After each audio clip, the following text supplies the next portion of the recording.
Kronologi Pak Ogah tewas terhimpit bas tabrak truk putar balik di Karawang. Rumah jasa, kecelakaan.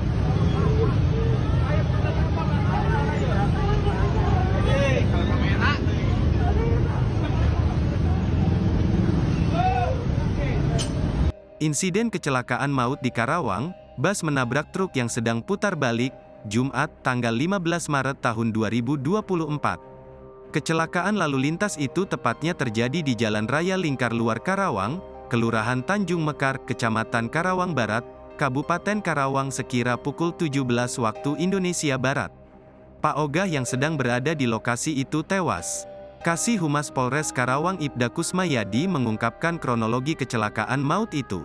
Bas PO Prima Jasa bernomor polisi B7141FGA terlibat kecelakaan dengan truk Wingbox Hino nomor polisi W8155UER. Saat itu bas PO Prima Jasa melaju dari arah Kelari menuju Tanjung Pura menabrak truk yang hendak menyeberang putar balik. Di situ memang ada penyeberangan. Saat mobil truk sedang berjalan menyeberang dari arah kiri menuju arah kanan jalan oleh juru parkir di lokasi.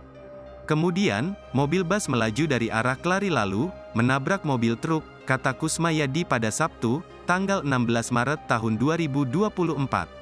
Dari peristiwa seorang juru parkir meninggal di tempat dan pengemudi bas alami luka berat. Sedangkan 15 orang penumpang mengalami luka-luka. Pak Ogah memarkirkan mobil truk meninggal dalam peristiwa. Sopir luka berat dan 15 penumpang luka-luka dibawa ke RS Islam Karawang dan RS Lira, katanya. Download Tribun X sekarang, menghadirkan lokal menjadi Indonesia.